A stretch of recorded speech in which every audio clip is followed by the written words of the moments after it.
कल्याणी बहन, ये लो, रश्मि के नाम से रजिस्टर पोस्ट है। रश्मि के नाम से? हाँ। कहाँ से आई है? बाराबंकी सिविल कोर्ट से। सिविल कोर्ट से? रश्मि के नाम वहां से क्या भेजा है? खोल के पढ़ लीजिए ना, या रश्मि को ही फोन करके पूछ लीजिए अब क्या गुल खिलाया उसने। चलते हैं।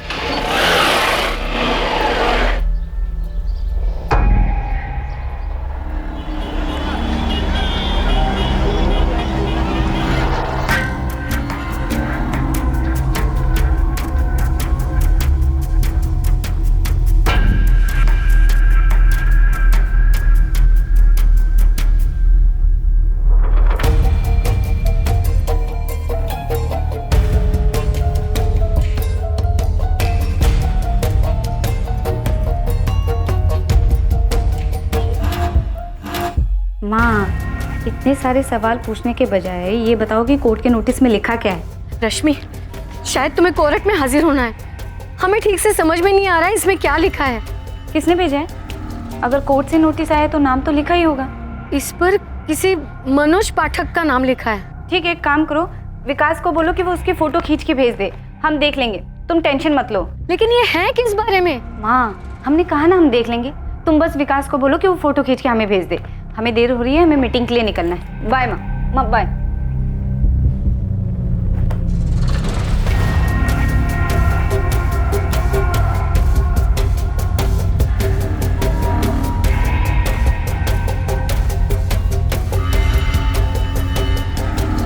रश्मि आज पक्का एक और क्लाइंट लेके आएगी एजेंसी के लिए, देख। हाँ, उसकी स्कर्ट की लेंथ और छोटी हो गई है। विकास, ये नोटिस पढ़कर कुछ समझे? चाचा जी, हमको बस इतना समझ आया है कि दीदी ने किसी मनोज पाठक से 5 लाख रुपए लिए हैं। भाई साहब, लेकिन इस नोटिस में लिखा क्या है? कल्याणी, तुम हमेशा ऐसे ही ना समझ रहे ना? और विकास, तुम भी? रश्मि ने ये पैसे क्यों लिए, कुछ समझ में आया? नहीं चाचा जी। अरे तुम्हारा घर रश्मि ने इस आदमी को बेच दिया है, यही बालापुर वाला घर जिसमें तुम लोग रह रहे हो। और तो और उसने टोकन के पैसे भी लिए हैं, और अब रश्मि ना तो उसको पैसे वापस कर रही है, ना ही घर के कागजात। इसलिए मनोज पाठक ने बाराबंकी सिविल कोर्ट के अंदर रश्मि के खिलाफ केस दाखिल किया है। रश्मि ने हमारा घर बेच दिया? हमें बिना बताए दीदी ऐसे कैसे कर सकती हैं? तुम्हें और तुम्हारी माँ को कुछ पता भी है कि रश्मि वहां लखनऊ में बैठकर क्या क्या करती है?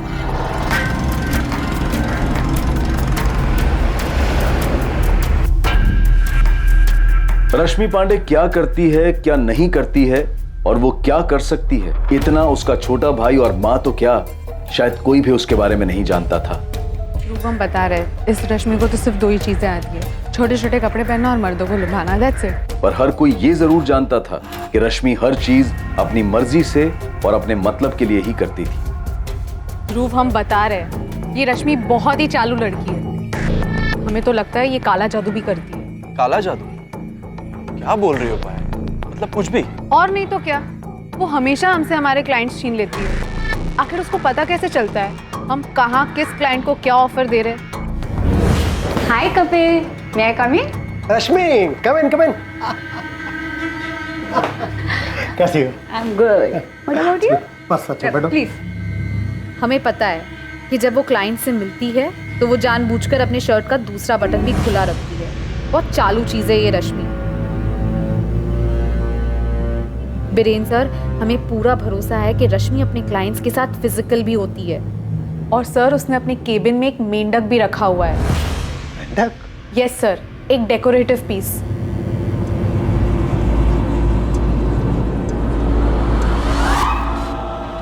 सर, वैसे तो ये मेंढक दिखने में डेकोरेटिव पीस लगता है, लेकिन सर हमें पूरा भरोसा है वो इसे जादू टोने के लिए इस्तेमाल करती है। पायल, तुम्हें जलन हो रही है? जलन? रश्मि से? सर, आपको दिख नहीं रहा है, वो अपने बॉडी का इस्तेमाल कर रही है।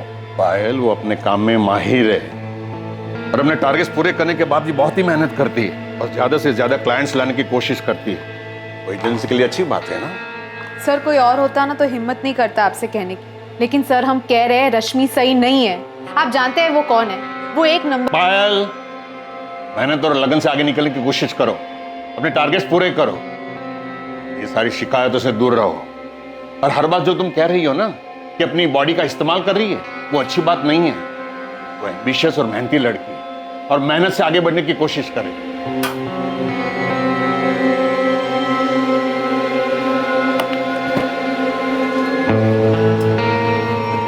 हमारी बात याद रखना, वो अजीब ही है, बता रहे हम।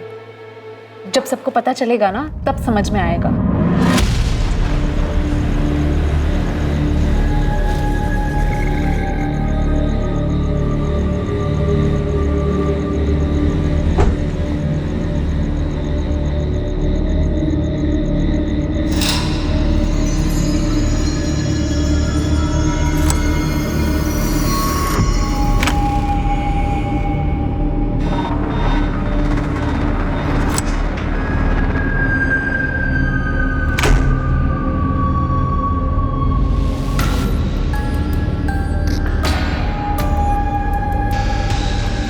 जो लोग जिंदगी में हर चीज को तोड़ मरोड़ कर पेश करते हैं, चाहे वो लोगों से हेर फेर करते हैं या फिर वो जिस रिश्ते में होते हैं उसमें हेर फेर करते हैं, उन्हें लगता है कि हेर फेर करना उनकी एक अनोखी कला है। और हेर फेर के भयानक रास्ते पर चलते हुए वो अक्सर ये भूल जाते हैं कि कभी कभी वो अपनी हद पार कर जाते हैं।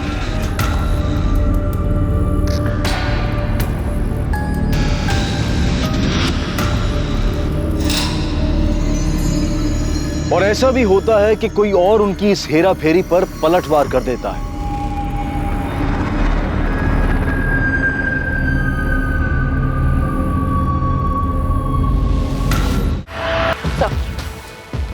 बॉडी में ऐसा कुछ भी नहीं मिला जिससे लाश की पहचान हो सके। यहाँ आसपास किसी गाड़ी के टायर के निशान भी नहीं है, जिससे पता चलता है कि लाश को किसी गाड़ी से लाया गया। सर, ये बॉडी आज की नहीं लग रही है। इस बॉडी को इस बड़े पत्थर से बांध के, इस रस्सी से बांध के पानी में फेंक दिया जाए ताकि लाश नीचे दबी रहे पानी में, लेकिन ये ऊपर आ गई और किनारे लग गई।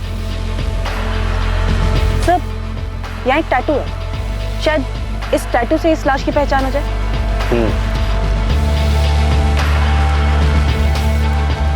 टी-शर्ट।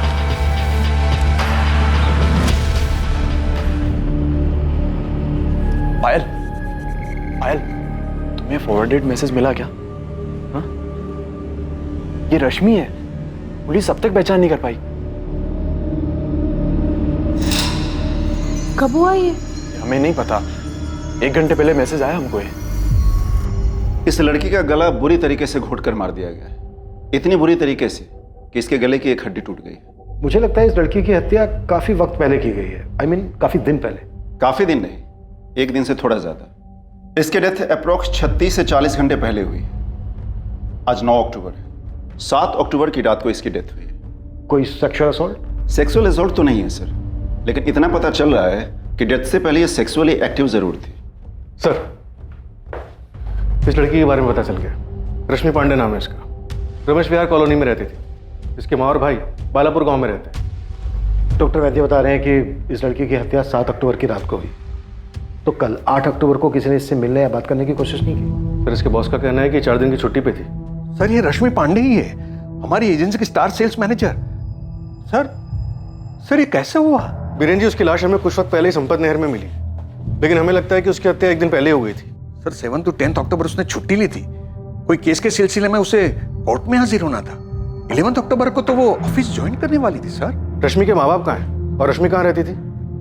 हाँ, हम रश्मि की माँ बोल रहे हैं। आप कौन बात कर रही हैं? असिस्टेंट सब इंस्पेक्टर मीना राय बोल रही, नावेदगंज पुलिस थाने से। आपको यहाँ लखनऊ आना पड़ेगा कल्याणी से। आज सुबह हमें रश्मि की लाश मिली। रश्मि की लाश? ये क्या कह रही हैं आप? रश्मि मर चुकी है कल्याणी।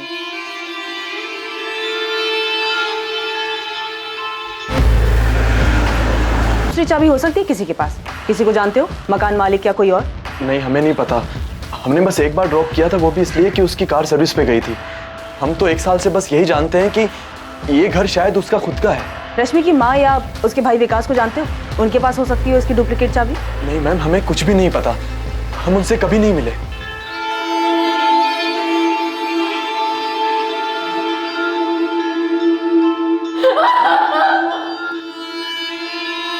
कैसे हुए ये? अभी तो तहकीकात शुरू है। आप? हम भोलाराम पांडे, रश्मि के चाचा। कब हुआ ये? अभी पता चला कि 7 अक्टूबर की रात को हुआ। आप लोगों के पास रश्मि के रमेश विहार कॉलोनी वाले घर की चाबी है या उसके मकान मालिक का फोन नंबर? नहीं, हमारे पास नहीं है। घर की चाबी किसी के पास नहीं है सर, और ये भी क्लियर नहीं है कि रश्मि उस घर में रेंट पे रह रही थी या ये उसका खुद का घर था। बिना तुम मजिस्ट्रेट साहब के ऑफिस जाओ और वहां से रश्मि के घर का लॉक तोड़ने के ऑर्डर्स लो। मैं रश्मि के भाई, माँ या चाचा जो भी बात करने की हालत में है उससे बात करता हूँ। अश्विन नंबर है 44400913। नाम है रश्मि पांडे। जितना जल्दी हो सके इसके कॉल रिकॉर्ड्स निकलवाओ। रश्मि शादीशुदा नहीं थी, उसका कोई दोस्त या बॉयफ्रेंड था यहाँ? साहब, इस बारे में तो कल्याणी को भी कुछ पता नहीं होगा। क्यों? क्योंकि उसको कुछ पता होता तो हमको जरूर बताती। रश्मि और विकास के पिता शंकर मेरे बड़े भाई थे, वो अब इस दुनिया में नहीं रहे, तो अब हम ही। विकास, तुम्हें तो पता होगा, काफी क्लोज रहे होगे रश्मि के। नहीं पता साहब, रश्मि दीदी कभी कुछ बताती ही नहीं थी। रश्मि यहाँ जिस कोठी में रह रही थी उस कोठी की कोई भी डिटेल्स नहीं है आप लोगों के पास? नहीं सर। रश्मि की कोर्ट में पेशी थी किसी केस के लिए। किस केस के लिए थी ये तो पता होगा या ये भी नहीं पता? वो पता है साहब, किसी मनोज पाठक ने केस किया था रश्मि दीदी पे। किस लिए? सर, उसके घर को लेकर कुछ केस था, कुछ मसला था, लेकिन डिटेल में नहीं बताया था रश्मि ने। ध्रुव और पायल, तुम दोनों रश्मि के कलीग्स हो ना? उसने कभी बॉयफ्रेंड का जिक्र नहीं किया? सर ऐसी कोई बात रश्मि ने तो कभी हमसे नहीं कही और ना कभी हमने उससे पूछा। पर सर काफी टाइम से उसकी एक फ्रेंड थी सुप्रिया, एक बार रश्मि ने जिक्र किया था उसका। नंबर है उसका? नहीं सर, नंबर तो नहीं है उसका। जिक्र क्यों किया था? मतलब सर बात बात में जिक्र किया था, कौन सी बात पे किया था ये हमें याद नहीं है। ध्रुव, उतना ही बोलो जितना बोलना चाहिए। अरे जो उन्होंने पूछा हमने बस वही तो बताया कि सुप्रिया उसकी फ्रेंड है, बस। आगे देखा नहीं कैसे पूछा था, क्यों जिक्र किया था उसने? ज्यादा मुंह मत खोलो अपना। रश्मि पांडे के बारे में कोई कुछ नहीं बोलने वाला था, क्योंकि रश्मि पांडे के बारे में लोगों को ज्यादा कुछ पता नहीं था। पर कई लोगों को बहुत कुछ पता था, पर वो मुंह नहीं खोलना चाहते थे। रश्मि की जिंदगी के कई पहलू थे और वो एक ही वक्त पर अलग अलग कई जिंदगियां जी रही थी।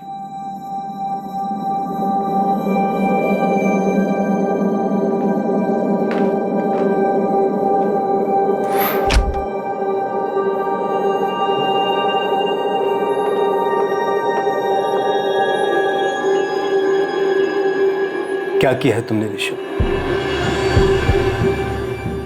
यही तो हम आपसे पूछने वाले थे पापा कि आपने क्या किया है। देखो बेटा, वो लड़की थी तो मुसीबत थी, और अब नहीं है तो और बड़ी मुसीबत है। पापा हमारे लिए या आपके लिए या आपके और दशरथ जी के लिए?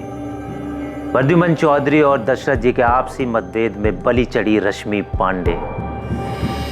ये खेल मत खेलो ऋषभ, मजाक में भी नहीं। वो तकलीफ हमारे लिए थी या आपके लिए प्रद्युमन जी? देखिए दशरथ जी, आपको और हमें दोनों को पता है कि उसके जाने से किसी को दुख नहीं हो, ना आपको ना हम। फिर आप परेशान क्यों लग रहे हैं? क्योंकि ये भी आप जानते हैं कि कुछ ताले ऐसे होते हैं जिनकी चाबी नहीं मिले तो अच्छा है। हमें बस इस बात की फिक्र है कि कोई बेमतलब की चाबी ना मिल जाए और पुलिस का इन्वेस्टिगेशन ताले की खोज में न निकल पाए। देखिए हाजी के आपके भी अच्छे मित्र हैं और हमारे भी, तो बस ये कह रहे हैं कि आग लगने के बाद फायर ब्रिगेड नहीं बुलाते, आग लगने ही नहीं देते। समझ रहे हैं आप हम क्या कह रहे हैं? ठीक है, आप कोई खेल मत खेलना तो हमें भी नहीं खेलना पड़ेगा, यहीं फुल स्टॉप लगाते हैं। तुमने उसका मर्डर संपत नहर के पास ले जाकर किया। सीधा बता दो, हम कोर्ट में डिफेंस तैयार कर लेंगे ना। ये कैसी बात कर रहे हो वकील साहब? तो मिस्टर मनोज पाठक, किसी ने तुमसे ये पूछा नहीं कि इससे पहले क्यों उछल रहे हो कि तुमने कुछ नहीं किया? चोर की दाढ़ी में तिनका वाली कहावत सुनी है? पर तुम नर्वस मत हो, अब मैं तुम्हारे साथ लॉयर हैं हम, ये पुलिस से डरते वरते नहीं है, और तुम्हें भी कह रहे हैं कि तुम्हें भी डरने की जरूरत नहीं, ठीक है? ये गाड़ी की चाबी मिली। पूरी गाड़ी को अच्छे से चेक करो और वो वीडियो रिकॉर्डर को बोलो कि पूरे सर्च को अच्छे से रिकॉर्ड करे। जी मैडम। अच्छा हुआ तुमने सामने से फोन किया सुप्रिया, तुम्हारा फोन नंबर ही नहीं है किसी के पास। हमें पेपर में देखने के बाद पता चला सर। कैसे हुआ ये? और रश्मि किसके साथ बाहर गई थी? कौन कर सकता है ये सब? अब ये तो हमें तुम ही बता सकते हो, उसके भाई और माँ को भी कुछ नहीं पता। तुम अभी पुलिस स्टेशन आ जाओ, कुछ बात करनी है तुमसे।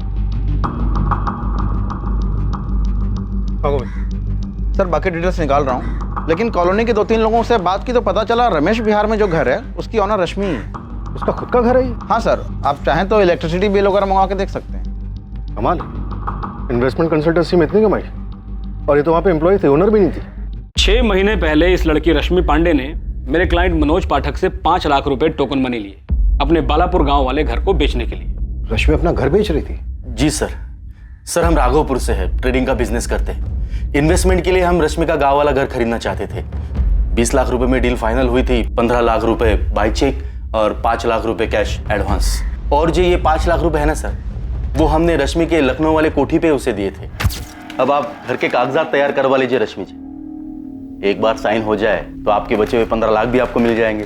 ठीक है मनोज जी, आप हमें 1-2 हफ्ते का वक्त दीजिए, हम आपके सारे पेपर्स रेडी करवा देंगे। सर 2 महीने बीत गए, रश्मि टाल मटोल करने लगी।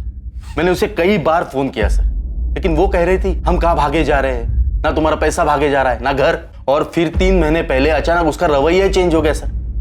वो कहने लगी हमने आपसे पैसे लिए ही कहाँ थे। हमने काहे के पैसे लिए मनोज जी, और कब? कोई प्रूफ है आपके पास? मुझे चूना लगा रही हो? हम ही से पैसे लेकर हमसे खेल खेल रही हो? आप ऐसे धमकी मत दो मनोज जी। और इस बात का क्या मतलब है कि आप हमारा रेप करेंगे? क्या? हम अभी पुलिस को कंप्लेन करने जा रहे हैं कि आप हमें रेप करने की धमकी दे रहे हैं। सुनो रश्मि सुनो। एक तो पैसे लिए, ऊपर से हमें ही धमका रही है। यहाँ मेरे क्लाइंट मनोज पाठक ने बड़ा होशियारी वाला काम किया। उसने तुरंत हमें कॉल कर दिया, तो हमने भी तुरंत सिविल कोर्ट में चीटिंग का केस फाइल करवा दिया। और केस तुम हार रहे होगे मनोज, क्योंकि तुमने कहा कैश दिया था, तो कैश की कोई लिखा पढ़ी तो ही नहीं। आप कहना क्या चाहते हैं इंस्पेक्टर साहब? आपका मतलब ये है कि मेरे क्लाइंट मनोज पाठक ने सिर्फ 5 लाख रुपए के लिए उस लड़की का मर्डर कर दिया? वकील साहब, आप मनोज पाठक के सिर्फ चीटिंग वाले केस में वकील हैं। यहाँ इस वक्त मनोज हमारा एक मर्डर केस में संदिग्ध है। सर एक केस करने के बाद में ऐसे ही चलाक और ऊंची दिमाग वाले लड़के के साथ हम क्यों उलझेंगे? केस करने के बाद हमने सिर्फ एक बार उसे फोन किया था ये कहने के लिए कि हमें वो घर नहीं चाहिए, सिर्फ हमारे पैसे हमें वापस कर दो। लेकिन वो तो बड़ी ढीठ लड़की थी। देखो इंस्पेक्टर साहब, हमें नहीं पता कि आप क्या जानते हैं उस लड़की के बारे में, लेकिन आपको इतना बता दें कि वो लड़की थी तो थोड़ी अजीब। कैसी अजीब? काश आप उस दिन होते कोर्ट में, जब वो पहली बार कोर्ट में सुनवाई के लिए आई थी।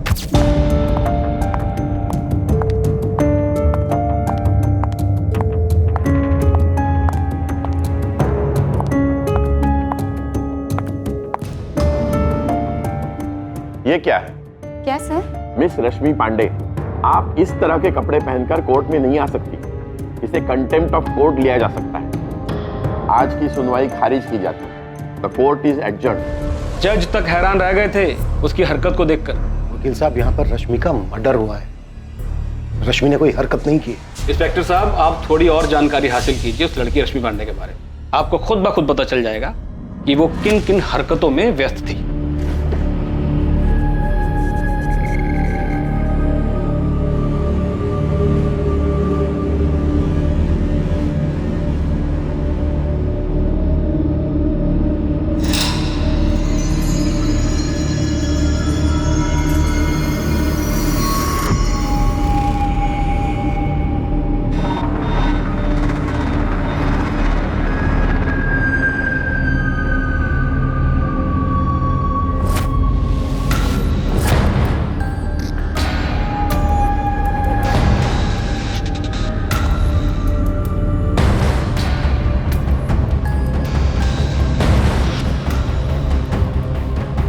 सचदेव, त्रिपाठी, जी मैम। ये देखो, इस कमरे में 2 हिडन कैमराज हैं और यहाँ ये वायर भी है जो दीवार के अंदर से जा रही है। इसका रिकॉर्डर भी यहीं कहीं मिला है। जल्दी ढूंढो कहाँ है। जी मैडम।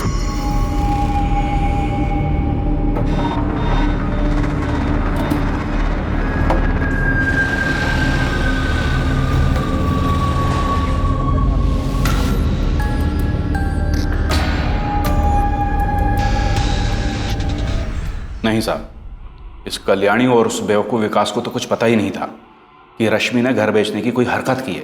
वो तो घर पर जब नोटिस आया तब जाकर पता चला कि ऐसा कुछ हुआ है। रश्मि 7 अक्टूबर को दोपहर में कोरट से घर वापस आई थी। कल्याणी जी, ऐसा कैसे हुआ कि रश्मि ने घर बेचने की बात की और नहीं आपको कुछ बताया और नहीं विकास को? उसने घर बेचने की बात की थी। जब हम पूछे क्यों घर बेच रही है तो बोलती रही बस यहाँ लखनऊ आके रहो। हमारे लिए किराए का मकान देखने की बात की थी। ना, हमारे साथ नहीं माँ।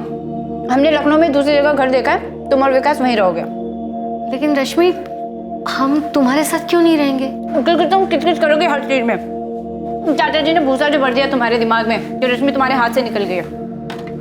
अरे चाचा जी हैं तुम्हारे, ऐसी बात नहीं करते। माँ हम निकल रहे हैं, हमें लेट हो रहा है। रश्मि क्या कर रही हो बेटा? सुन तो, देख विकास भी ये गांव छोड़ के नहीं जाना चाहता है। अब वो गांव में रहे चाहे शहर में रहे, दोनों जगह कुछ खास उखड़ने वाला तो है, इसलिए हम कह रहे हैं चलो तो मतलब चलो। लेकिन ये घर बेचने का सोच कैसे सकती है तू? कैसे सोच सकती है मतलब? अरे माँ, इस घर से पैसे आएंगे वो हम ही नहीं रखने वाले ना, तुम्हारा विकास का हिस्सा दे देंगे। चलते हैं माँ। सुन तो रश्मि, और बस चली गई रश्मि। कल्याणी जी, आपको ये भी नहीं मालूम क्या लखनऊ में रश्मि जिस कोठी में रह रही थी वो कोठी उसी के नाम पर थी, वो खुद मालिक थी उसकी। नहीं मालूम, उसने कहा था वो किराए पे रहती है। सब इस कल्याणी का ही किया कराया है। इतनी छूट जो दे रखी थी अपनी बेटी को, उसको गांव से यहां आते वक्त ही मना कर देना चाहिए था। इसके पति मेरे बड़े भाई साहब शंकर पांडे गांव के स्कूल में मास्टर थे, सब इज्जत करते थे उनकी। उनके देहांत के बाद तो इस लड़की ने, कहने का मतलब है कि क्या क्या गुल खिलाए। क्या क्या गुल खिलाए? देखिए, मर्डर हुआ है रश्मि का, कुछ भी हमसे छिपाइएगा नहीं। सर, इस रश्मि पांडे ने सिर्फ मनोज पाठक को ही घर बेचने का झांसा देकर पैसे नहीं लिए थे, एक और भी है। मतलब रश्मि ने एक और आदमी को भी घर बेचा था? हाँ सर, टोकन भी लिया था। हमें रश्मि ने मनोज पाठक के बारे में कभी नहीं बताया सर।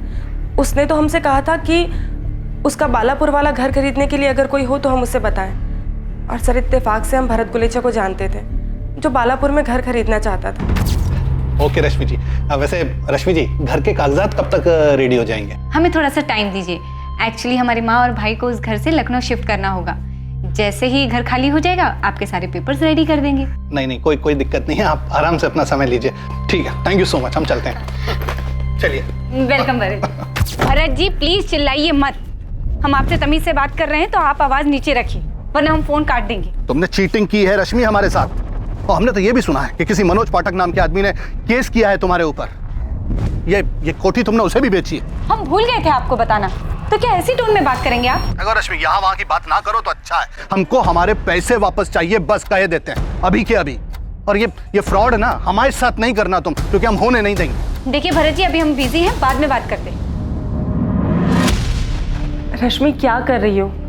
ये भरत गुलेचा हमें फोन करके चिल्ला रहा है। अरे यार, हो गई ना गड़बड़ हमसे। ये साला मनोज भी हमारे सर पे बैठा है। यार रश्मि, तुम ना बहुत गंदा गेम खेल रही हो।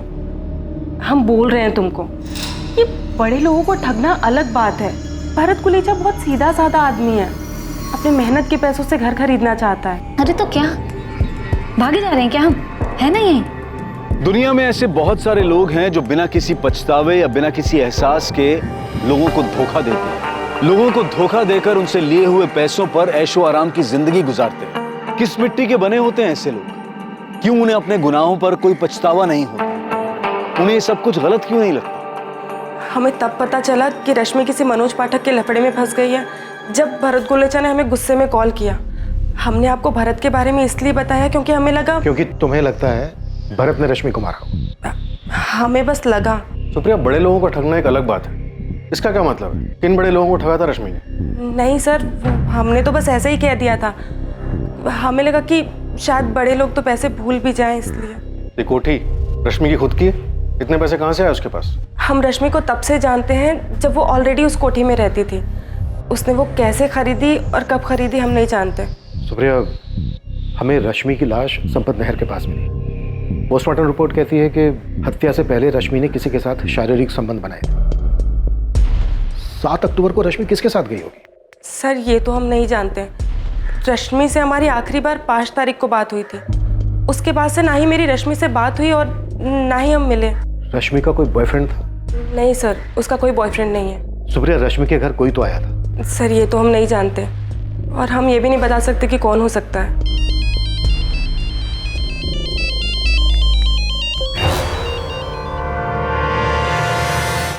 दो कैमरे कमरे में, हिडन कैमरास? जी सर, 2 कैमरास पूरी प्लानिंग के साथ बिस्तर की तरफ पॉइंट करते हुए लगाए गए हैं।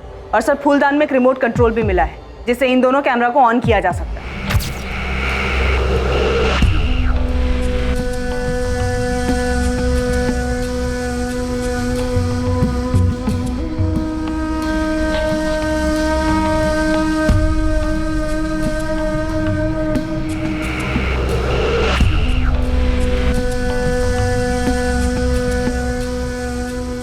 लेकिन से कुछ वायर्स दिख रहे हैं। रिकॉर्डर निकाल लिया गया है। ऐसा लग रहा है ये वायर्स उसी रिकॉर्डर से कनेक्टेड थी। ये रश्मि कोई सीधी साधी लड़की तो थी नहीं, कुछ ना कुछ तो गड़बड़ कर रही थी। भरत और मनोज का किस्सा हमारे सामने, ऐसे और भी लोग होंगे जिनको इसने ठगा होगा। सारी चीजों पर और अच्छे से ध्यान दो मीना, कोई ना कोई सुराग जरूर मिलेगा। जी सर।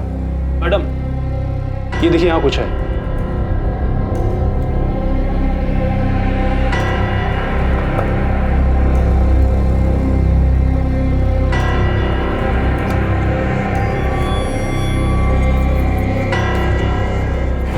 मैडम ये तो एक डिजिटल सेफ लॉकर है।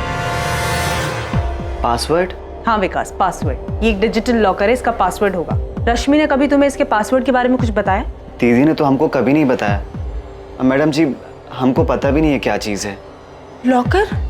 हाँ, फोटो के पीछे एक छोटा सा छुपा हुआ शेल्फ है जिसके अंदर एक डिजिटल लॉकर है। हम इस लॉकर के बारे में कुछ भी नहीं जानते मैम, तो हमें इसका पासवर्ड कैसे पता हो सकता है? अच्छा, और ये जो हिडन कैमरास लगे हुए हैं, इनके बारे में तो पता ही होगा तुम्हें? कसम से मैम, हमें इन सब चीज़ों के बारे में बिल्कुल भी नहीं पता है। सुप्रिया, तुम रश्मि को कब से जानती हो? 2 साल से मैम। रश्मि से हमारी मुलाकात आरके इन्वेस्टमेंट कंसल्टेंसी में हुई थी। वो वहाँ पहले जॉब करती थी, हमारा ऑफिस भी उसी कॉम्प्लेक्स में था, इसीलिए हमारी मुलाकात हो गई। दोस्ती थी, पर मैम हम सच कह रहे हैं, हम इन सब चीज़ों के बारे में कुछ नहीं जानते हैं। सर, हमें किसी लॉकर मैकेनिक को बुलाकर ये डिजिटल लॉकर खुलवाना चाहिए। हाँ ठीक है, बुला लो, खुलवा लो, लेकिन वीडियो जरूर बनवा लेना। जी सर। तेरी शक्ल देख के लग रहा है राजू तुझे कुछ तो पता है। बहुत सी गलियों में टेंशन का माहौल है। इस लड़की के मर्डर में बहुत बड़ा हाथ है भाई। रोड तो बता, गली में पकड़ लूंगा। नो एंट्री वाली गली है। लेकिन देख गोविंद, इसके घर में बहुत सारे लोगों का आना जाना था। कमरे में 2-2 कैमरे लगे हुए मिले हैं। ब्लैकमेल का मामला है। और भी बहुत कुछ। फिलहाल तो मैं सिर्फ इतना ही जानता हूँ कि लड़की कुछ ज्यादा ही उड़ रही थी। अबे तू सस्पेंस क्यों बढ़ा रहा है? हिंट तो दे, किसने किया है कांड? इब्राहिम, पिछले 2 दिनों से 7 अक्टूबर और 8 अक्टूबर की रातों के जितने भी रोड साइड सीसीटीवी फुटेजेस थे हमने सारे के सारे चेक किए, लेकिन ये रश्मि पांडे ना किसी के साथ और ना किसी गाड़ी में जाती हुई दिखाई दी। इंस्पेक्टर महादेव, एक बार और चेक कीजिए, संपत नहर के रास्ते के आसपास कहीं कोई संदिग्ध गाड़ी या फिर टैक्सी। अगर बॉडी को नहर में डंप करने के लिए गए थे तो इसका मतलब है कि कहीं से तो मार के लाया गया होगा। ठीक है, मैं चेक कर लेता हूँ। हम क्यों मारेंगे सर उसको?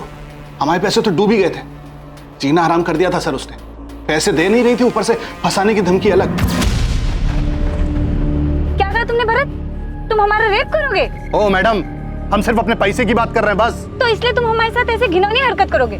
तुमने कहा तुम हमारा रेप करोगे। ओ मैडम, आप बात को कहीं से कहीं ले जा रहे हैं। हम अभी के अभी पुलिस स्टेशन जा रहे हैं तुम्हारी कंप्लेंट करने। सही बता रहे हैं। उसके बाद तो हमने उसे फोन करना ही बंद कर दिया। कभी कभी सुप्रिया को फोन करके अपना टोकरा जरूर रोते थे हम कि हमारे पैसे अलग डूब गए और हमें धमकी दे रही है कि पुलिस में। सुप्रिया को पता है कि रश्मि आपको इस तरह की धमकी दे रही थी? हाँ सर, उसको तो बताया था ना हमने।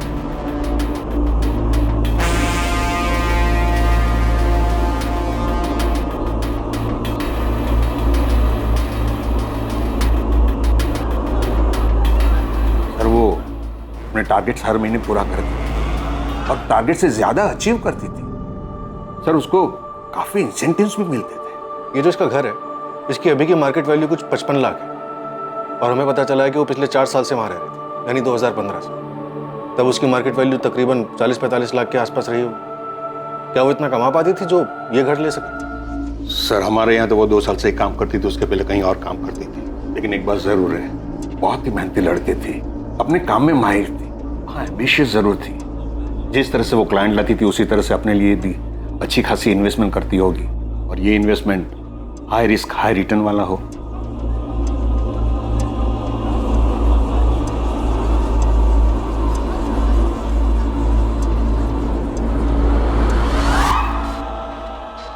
नहीं सर, उस घर में ऐसा कोई भी निशान नहीं मिला जिससे ये लगे कि वहाँ कुछ हुआ हो या फिर रश्मि को वहाँ मारा गया हो।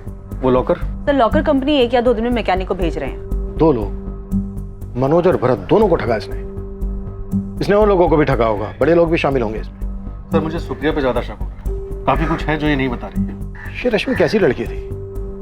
यहाँ लखनऊ में इतना बड़ा घर, गांव के घर को बेचने की आड़ में लोगों को इस तरह पैसे लेकर ठग रही थी, और गांव में माँ और भाई को गांव के घर के बिक्री के बारे में कुछ पता ही नहीं था। सर मुझे लगता है कि इस रश्मि के बारे में और भी बहुत कुछ है।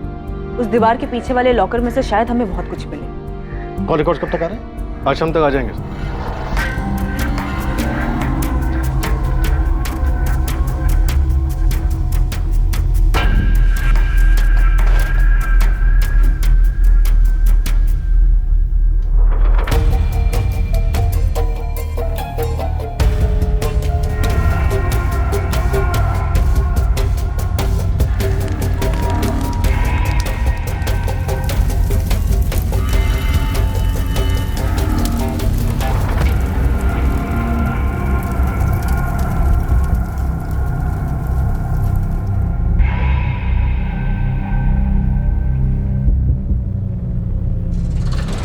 कितना भी छुपाओ, पुलिस को आखिर पता चल ही जाना है कल्याणी।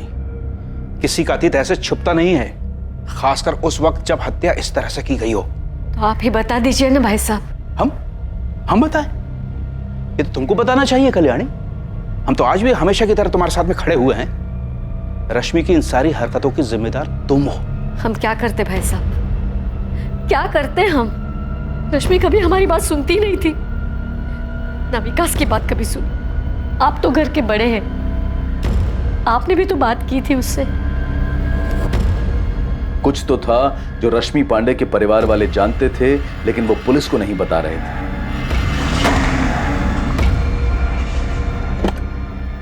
एक ऐसा अतीत जिसका असर वर्तमान पर पड़ने वाला था। रश्मि के घर पर मिलने वाले लॉकर से बहुत कुछ पता चलने वाला था।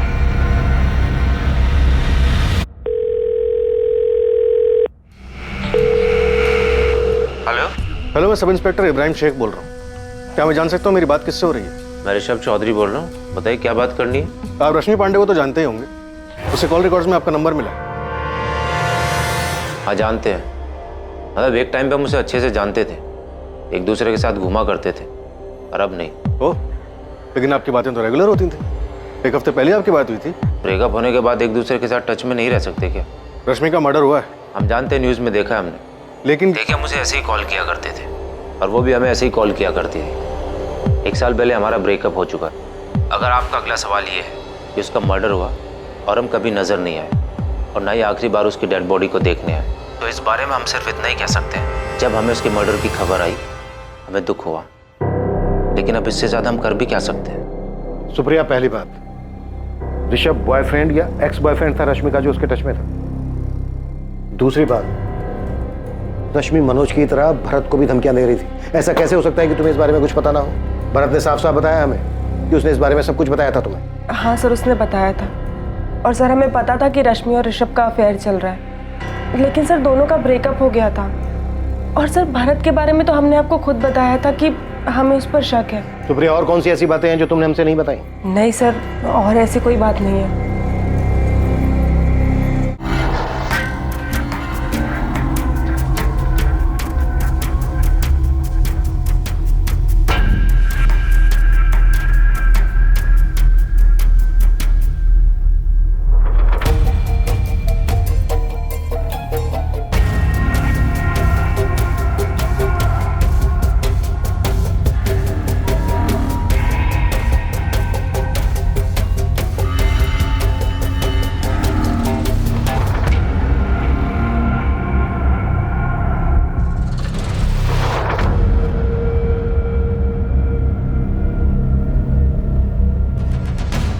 तो ये ऋषभ चौधरी बाहुबली पॉलिटिशियन प्रद्युमन चौधरी का बेटा है। ये लड़की रश्मि और पॉलिटिशियन का बेटा ऋषभ चौधरी। कहीं ऐसा तो नहीं है कि सुप्रिया ने जानबूझकर हमें ऋषभ के बारे में नहीं बताया? ऋषभ, हमारा यकीन करो, हमने पुलिस को तुम्हारे और रश्मि के बारे में कुछ नहीं बताया है। लेकिन ये तुम भी जानते हो कि अगर हम पुलिस को तुम्हारे बारे में नहीं भी बताते तो भी वो रश्मि के फोन से या उसकी कॉल रिकॉर्ड से तुम्हारे बारे में जान सकते हैं। क्या क्या बताया तुमने? भरत के अलावा और कुछ नहीं बताया। ठीक है, अपना ध्यान रखना। और सुप्रिया, कसम से हमने रश्मि के साथ कुछ नहीं किया। ओके। तो रश्मि पांडे के फोन की आखिरी लोकेशन वीआईपी एनक्लेव है। VIP enclave? ये तो पॉश लोकेलिटी है, यहाँ पर तो काफी पॉलिटिशियंस के घर हैं। और हमारा संदिग्ध एक पॉलिटिशियन का बेटा है जो रश्मि का एक्स बॉयफ्रेंड भी है। ये सुप्रिया पक्का कुछ छुपा रही है। सब लॉकर में काफी कुछ मिला है, काफी अजीब चीजें। सर, ये मेंढक और सिक्के के डिजाइन को देख के लग रहा है कि कोई काला जादू का चक्कर है। सर, ये मेंढक तो मैंने रश्मि के ऑफिस के केबिन में देखा था। जब मैं वहाँ रश्मि की चीज़ों के बारे में जानकारी लेने गया था तब मैंने देखा था। मुझे लगा कि ये कोई डेकोरेटिव पीस है, लेकिन एक जैसे दो, एक रश्मि के ऑफिस में, एक रश्मि के घर के लॉकर में। जरूर इसका कुछ मतलब है सर। ये रश्मि क्या थी, कर क्या रही थी? ये पेन ड्राइव चेक करते हैं, इनमें उसके रूम की रिकॉर्डिंग हो सकती है।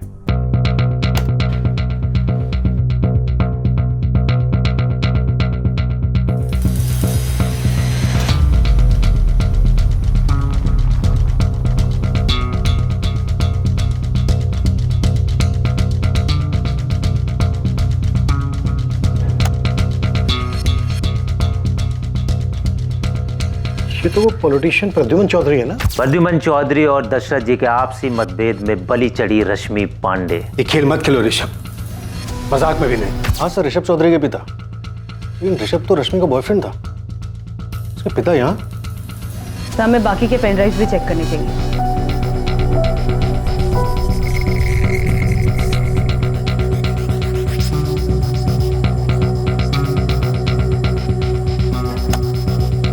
सर ये तो दूसरी पार्टी का पॉलिटिशियन दशरथ लाल है। आप कोई खेल मत खेलना तो हमें भी नहीं खेलना पड़ेगा।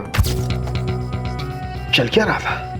तो यहाँ पे 2 पेन ड्राइव्स और हैं। इस रश्मि के घर में बड़े लोगों का आना जाना था और वो सबकी रिकॉर्डिंग कर रही थी। तो इस केस में बहुत कुछ है। प्रद्युमन चौधरी और दशरथ लाल के अलावा और भी लोग थे जो रश्मि के साथ थे और रश्मि ने इन सब की भी वीडियो रिकॉर्डिंग बनाई थी।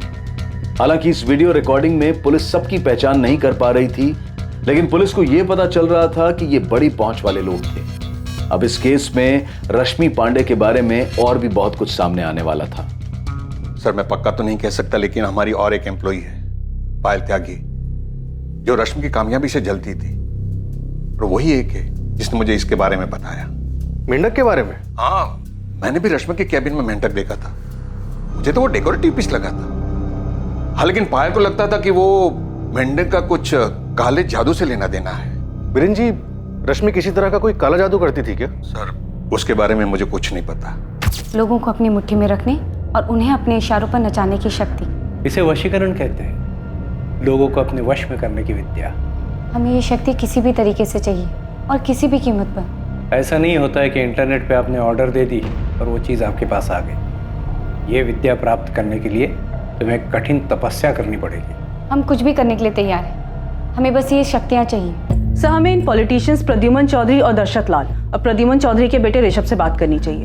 ये बहुत ही अजीब स्थिति है कि बाप और बेटे दोनों एक ही हालात में इस तरह। और इस सबके साथ वो रिकॉर्डर भी गायब है ना? Yes sir. और सर मुझे पूरा यकीन है कि उस रात घर पे कोई तो आया था, जिसे घर और कैमरास के बारे में अच्छे से पता था। मर्डर उसी ने किया है रश्मि का। तो सब कुछ प्लान था।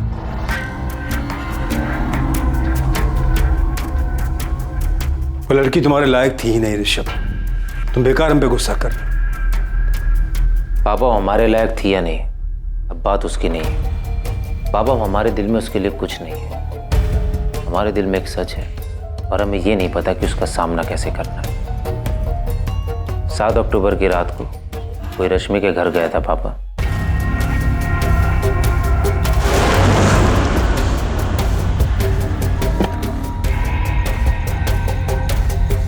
सात अक्टूबर की रात को कोई रश्मि के घर गया था पापा।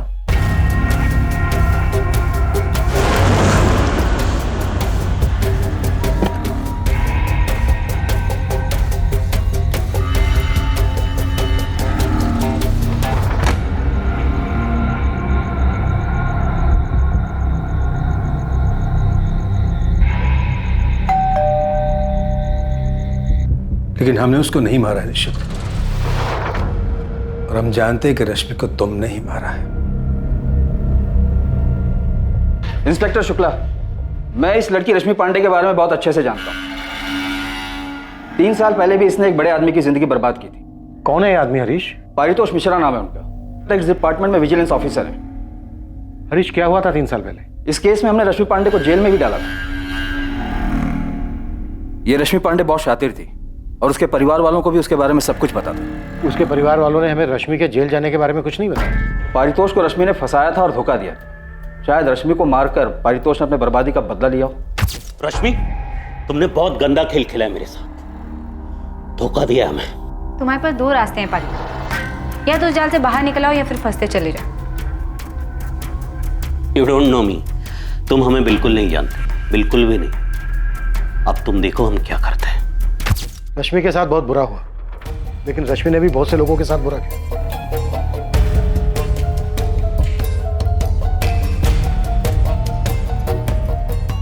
तो ये रश्मि भी इतनी सीधी नहीं थी। इन सब के साथ ऐसी रिकॉर्डिंग, और अब ये परितोष, जिसका 3 साल पहले का किस्सा निकल के सामने आ रहा है। सर हमें इस परितोष की स्टोरी जाननी थी। इस परितोष ने रश्मि को जेल भेजा और उसकी फैमिली ने हमें एक बार भी नहीं बताया। रश्मि की माँ और चाचा इससे बिल्कुल अनजान बने, लेकिन लगता नहीं है कि वो इतने अनजान है। सर, इन सब के साथ एक नाम और जोड़ना चाहिए, ये कौन सा नया एंगल निकला है? सर, रश्मि के ऑफिस से गोविंद खबरी खबर लाया। रश्मि का उसकी कलीग पायल त्यागी के साथ 36 का आंकड़ा था और ये आंकड़ा मर्डर करने तक पहुंच गया। पत्थर इतना भारी नहीं था जितना होना चाहिए था। मिसिंग ही रह जाती अगर बॉडी नहीं मिलती तो, है ना? देखो बेटा, रश्मि तो अब रही नहीं और तुमसे ये सब कुछ संभलेगा भी नहीं, और तुम्हारी माँ को ज्यादा कुछ आता भी नहीं है। तो बेटा हम ऐसा करते हैं कि रश्मि का जो लखनऊ वाला घर है उसका अच्छा सौदा करवा देते हैं। उससे तुम्हें और तुम्हारी माँ को काफी फायदा हो जाएगा और अच्छा पैसा भी मिल जाएगा, है बेटा? बेटा, रश्मि जिस तरह की जिंदगी जी रही थी उसके साथ तो ऐसा होना ही था। वो खुद अपने आप को इस अंजाम तक लेकर आई थी। बेटा तुम ज्यादा दुखी मत हो, बस अपनी मां को संभालो।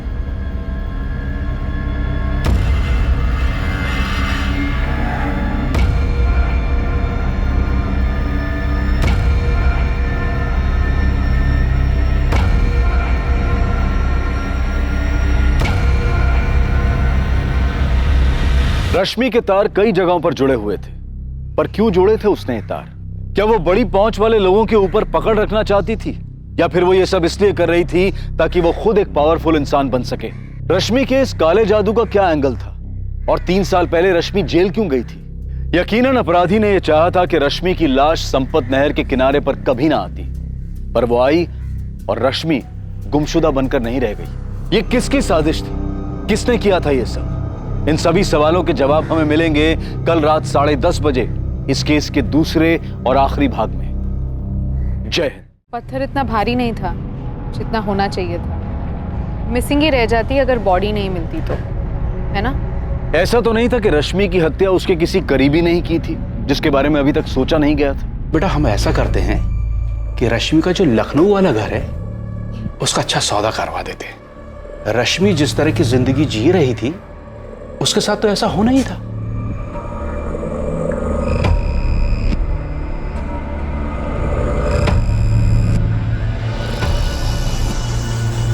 फोन पर बताने लायक बात होती तो आपको पुलिस स्टेशन नहीं बुलाते प्रद्युमन जी। वैसे आपको पुलिस स्टेशन बुलाकर पूछताछ करने के लिए हमारे पास डीजीपी साहब के ऑर्डर है। देखिए, हम उस लड़की को जानते जरूर थे, लेकिन उसके मर्डर में सवाल हम करेंगे प्रद्युमन जी, आपको सिर्फ जवाब देना है। इंस्पेक्टर, हम आपके बताए हुए टाइम पर आ जाएंगे, लेकिन आपसे एक रिक्वेस्ट है, आपको जो कुछ भी मिला है प्लीज़ मीडिया में उसे लीक मत कीजिएगा। आप बिल्कुल बेफिक्र रहिए दशरथ जी, हमें वीडियो मीडिया में लीक करने का कोई शौक नहीं। हमें बस रश्मि के मर्डर केस से मतलब।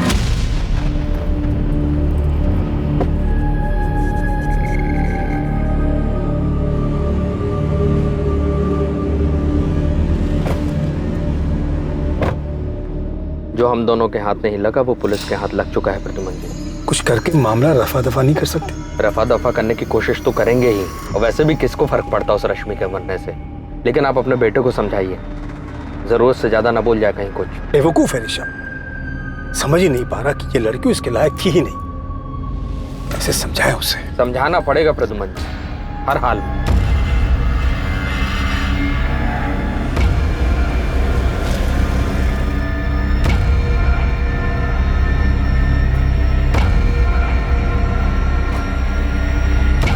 परितोष मिश्रा, आपने रश्मि पांडे मर्डर के बारे में तो सुन ही लिया होगा। 3 साल पहले का किस्सा खुद निकाला होगा आपने। अब आप हम तक पहुंचे हमसे ये पूछने के लिए कि क्या हमने रश्मि पांडे को मारा है या नहीं, राइट? तो बताइए, मारा है आपने रश्मि को? उसने खुद ही ने अपने मौत की दावत दी होगी। मौत के कुएं में खतरनाक खेल खेलने की फितरत थी उसकी। कैसे बताएंगे आप? ये हम कैसे बता सकते हैं? तो फिर तुम्हें कैसे पता चला कि रश्मि काला जादू करती थी? यूं ही हवा से खबर निकाला तुमने? दिखता था मैडम, वो कैसे क्लाइंट से डील करती थी, सब कुछ साफ साफ दिखता था। और क्लाइंट से इन्वेस्टमेंट हासिल करने के लिए क्या क्या तिगड़म लगाती थी। विकास, तुम्हारे चाचा कुछ न कुछ तिगड़म लगा के तुम्हें और तुम्हारी माँ को चूना लगाएंगे। तुम अपने चाचा को जानते हो, वो इतने सीधे आदमी तो है नहीं जिसने तुम्हारी माँ या रश्मि दीदी के लिए कभी कुछ सोचा हो। तो हम क्या करें सोनू? तुम अपने चाचा को कह दो कि वो तुम लोगों की जिंदगी में दखल ना दे। तुम उनसे कह दो कि अब सब कुछ तुम ही संभाल लोगे। तुम पर हुक्म चलाने के लिए अब रश्मि दीदी तो है नहीं, तो अब तुम्हें हर चीज का उपाय खुद ही ढूंढना होगा। 29 वर्षीय रश्मि पांडे जिसकी हत्या कर दी गई थी, एक बहुत ही साधारण परिवार की लड़की थी। वो इतने सारे लोगों के साथ इतनी सारी चीजों में कैसे उलझ गई थी? हर किसी के साथ उसकी एक अनसुलझी कहानी थी। हर किसी को उससे ईर्ष्या थी। कौन था इनमें से जो उसकी वजह से इतनी तकलीफ में था कि उसने गुस्से में आकर रश्मि पांडे को मारने का मन बना लिया?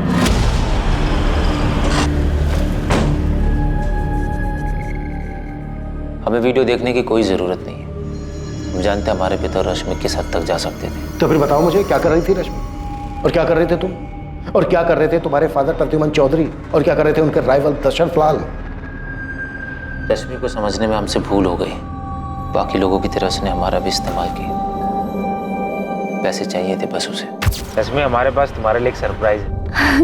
हमें इसी का इंतजार था ऋषभ। तुम्हें पता नहीं कि हम कितने एक्साइटेड हैं।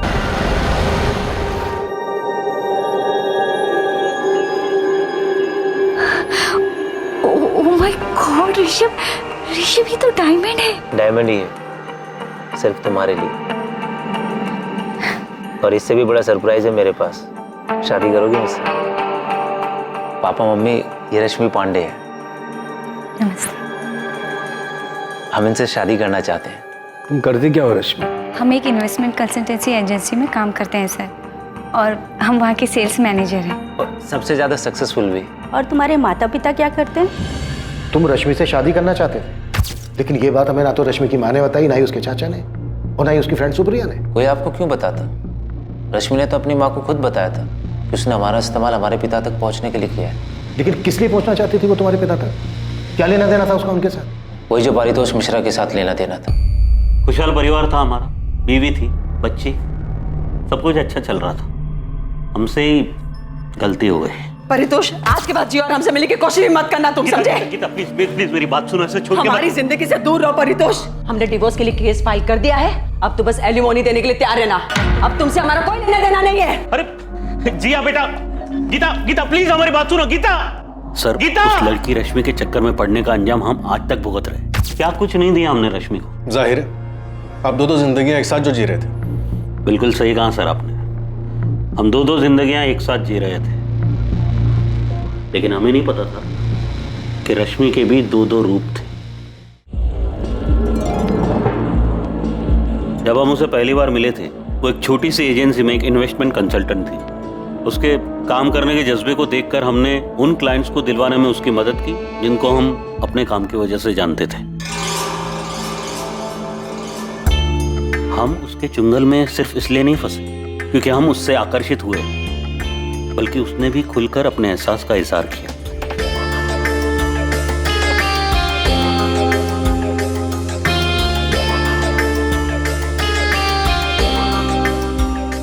ये लो रश्मि, खास तुम्हारे लिए। अब तुम इससे जो चाहे खरीद सकते हो। पर पारितोष, तुम क्यों कर रहे हो ये सब हमारे लिए? कोई बात नहीं, अगर तुम्हें पसंद नहीं तो मैं रख लेता हूँ। I love you Paritosh. I love you too. हम एक दोहरी जिंदगी जी रहे थे और हमें बुरा भी लगता था कि हम अपनी बीवी को धोखा दे रहे हैं। एक तरफ हम एक अच्छा पति और अच्छे पिता की भूमिका निभा रहे थे, और दूसरी तरफ एक प्रेमी, एक ऐसा व्यक्ति जो सपनों वाली जिंदगी जी रहा था। परिवार और एक जवान प्रेमी का एक ही वक्त में दोनों का आनंद ले रहा था। हम बहुत ही अजीब, बहुत ही स्वार्थी इंसान लग रहे होंगे आपको, पर सर यकीन मानिए हमारा, हम बहुत ही शर्मिंदा है हमारे किए। हमें इस बात का एहसास ही नहीं था कि रश्मि की वजह से हमारी जिंदगी तबाह हो जाएगी। हमने तो एक कोठी खरीदी थी उसकी, वो रमेश विहार वाली। हाँ, हम उसके लिए कभी पैसों की परवाह नहीं करते थे।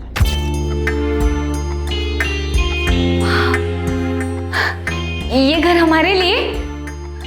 सब कुछ तुम्हारे लिए रश्मि। ये घर तुम्हारे नाम होगा। सारे डॉक्यूमेंट्स रेडी है, तो बस दस्तखत करना।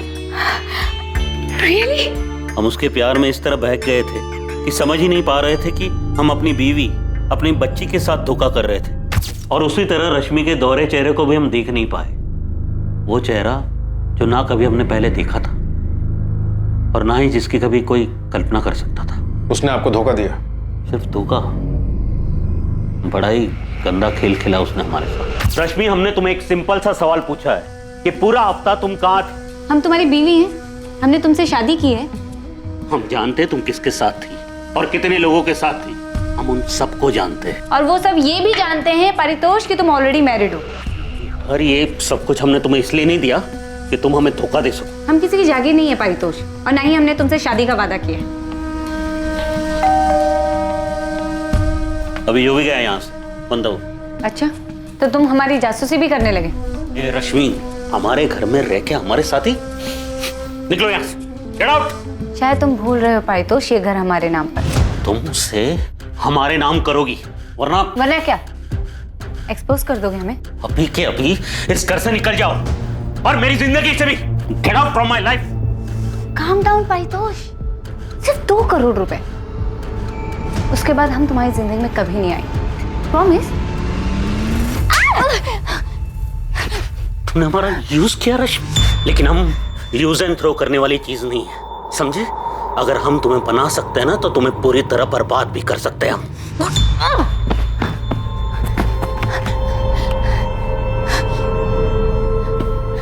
अब मारो, हम मारो परितोष, मारो ना। ये क्या कर रही हो तुम? 2 करोड़ परितोष। देखो देखो वहाँ हमने कैमरा सेट किया है। क्या? जी हाँ, इस बेड पर जो कुछ तुमने हमारे साथ किया है वो सब रिकॉर्डेड है। रेप के केस में अंदर करवा देंगे हम तुम्हें। इस्तेमाल किया है तुमने हमारा परितोष, शादी के नाम पे धोखा दिया है हमें। ये घर भी तुमने हमें बेवकूफ बनाने के लिए हमारे नाम पर किया है। ये वीडियो हम पुलिस और मीडिया को दे देंगे, फिर देखते हैं कौन किसको बर्बाद करता है। 2 करोड़ पाई, 2 करोड़, वरना हम ये वीडियो वायरल कर देंगे। तुम्हें पता भी नहीं परितोष कि जो हम चाहते हैं उसे पाने के लिए क्या क्या कर सकते हैं। हाँ, रश्मि सब कुछ रिकॉर्ड करती थी, सब कुछ पहले से प्लान किया हुआ था उसने। बहुत ही शातिर लड़की थी। तो आप कौन से संत हो? नहीं सर, हम संत नहीं, बहुत बड़े चंट हैं। लेकिन इस बात की उसे खबर नहीं थी कि हम क्या क्या कर सकते थे। इससे पहले कि वो ब्लैकमेल करके 2 करोड़ मुझसे मांगती, मैंने उसकी सारी बातें अपने मोबाइल में रिकॉर्ड कर रखी। वो हमें मात दे इससे पहले हमने उसे मात दे। रश्मि, तुम हमें इस तरह ब्लैकमेल नहीं कर सकती। अगर तुम चाहते हो कि हम तुम्हें ब्लैकमेल ना करें तो परितोष 2 करोड़ दे दो। तुम्हारे पास कल तक का टाइम है। अगर कल तक 2 करोड़ नहीं दिए तो हम तुम्हारे खिलाफ रेप केस कर देंगे और मीडिया को फुटेज दे देंगे। ये सरासर ब्लैकमेल है रश्मि। ये तो तुमको करना ही पड़ेगा। तुम हमें 2 करोड़ दो और हम दोबारा तुम्हारी जिंदगी में कभी नहीं आएंगे। किस आधार पर आपने हमें गिरफ्तार किया सर? उस आदमी ने हमारा इस्तेमाल किया, शादी के नाम पर झूठा वादा करके फिजिकल रिलेशन बनाए, धोखा दिया हमें, और उस परितोष के खिलाफ रेप केस दर्ज करने के बजाय आप हमें पूछताछ के लिए लेकर आए। तुम्हारे ब्लैकमेल के सारे कॉल रिकॉर्डिंग परितोष के पास है। तुम्हें क्या लगा था अपने वीडियो की रिकॉर्डिंग के जरिए उसे फंसा दोगे, लेकिन उसे धमकाने और ब्लैकमेल के जुर्म में तुम गिरफ्तार हो। क्या बकवास है ये? गलत किया उसने हमारे साथ। हम परितोष के खिलाफ रेप का केस फाइल करेंगे। सर कहाँ जा रहे हो? सर सुनिए तो, सर हम उससे कोर्ट तक घसीट कर लेकर आएंगे, उसकी वीडियो वायरल कर देंगे, उसकी मदद करने और हमारे साथ जबरदस्ती करने के लिए हम आपके खिलाफ भी केस दर्ज करेंगे। रश्मि ने जो किया हमारे साथ, उससे हमारी जिंदगी, हमारा परिवार, सब कुछ तबाह हो गया। 7 अक्टूबर की रात को आप कहाँ थे? घर पर थे, अकेले, शराब पी रहे थे, जो रोज पीते हम ऑफिस से आने के बाद। हमारी बात मानिए सर, वो बहुत ही शातिर थी और हम यकीन के साथ कह सकते हैं कि उसको उसी की तरह किसी ने बड़े शातिर अंदाज में फंसाकर मार डाला हो। बहुत ही चालाक समझती थी खुद को, ओवर कॉन्फिडेंट। यही उसकी सबसे बड़ी गलती थी। रश्मि से प्यार करते थे, लेकिन जब हमें पता चला वो हर चीज में हेरा फेरी करती है, उसकी नजर में रिश्तों की कोई अहमियत नहीं थी, तब हमने रिश्ता तोड़ दिया। ये हमें बहुत जल्द पता चल जाएगा कि तुम्हारा ये दर्द था या गुस्सा जिसकी वजह से तुमने रश्मि का मर्डर कर दिया। रश्मि की हत्या से पहले उसके फोन की लास्ट लोकेशन VIP एन्क्लेव थी। VIP एन्क्लेव, जहाँ पर तुम्हारा घर है और तुम्हारे पिता के राइवल दशरथ लाल का भी। जब हमें पता चला कि उसके संबंध हमारे पिता के साथ थे, हम उसे पूरी तरह चोट पहुंचाना चाहते थे, लेकिन हमें कभी समझ में नहीं आया कि रश्मि अपनी जिंदगी के साथ चाहती क्या थी। पता नहीं हम उसके पीछे पड़कर अपनी जिंदगी क्यों खराब कर रहे थे। रश्मि 3 महीने के लिए एक्सटॉर्शन के केस में जेल गई थी। इधर ऋषभ के साथ शादी करने वाली थी और उधर ऋषभ के फादर प्रद्युमन और प्रद्युमन के राइवल दशरथ लाल के साथ अलग ही गुल खिला रही थी। और उससे पहले परितोष मिश्रा के साथ। ऐसा कैसे कि उसकी माँ, भाई, चाचा को इस बारे में कुछ पता ही नहीं था? क्या ये मुमकिन हो सकता है? कल्याणी, हमने विकास से बात कर ली है। हम लोग बहुत आराम से इसका हल ढूंढ लेंगे। अगर रश्मि ने मनोज और भरत के साथ में कोई धोखाधड़ी की है, वो भी हम संभाल लेंगे। तुम बेफिक्र रहो। क्या रश्मि पांडे की हत्या का मकसद उसका इस तरह लोगों से पैसे हथियाने को रोकना था, या किसी को रश्मि के काम करने के तौर तरीकों से जलन थी जो उनकी कामयाबी के रास्ते का कांटा बन रहे थे?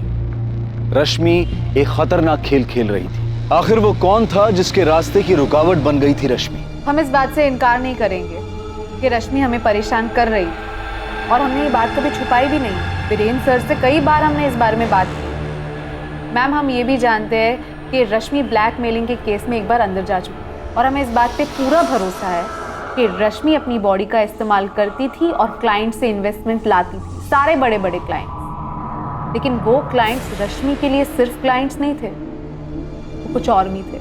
पायल, हमने तुम्हारे ऑफिस कलीग ध्रुव से बात की क्योंकि हमने ये कहा था कि रश्मि की लाश पानी के ऊपर आ गई, वरना मिसिंग ही रह जाती। अगर आपको लगता है कि ऐसा कहने से हम रश्मि के मर्डर में इन्वॉल्व है या हमने उसका मर्डर करवाया है, तो माफ कीजिए।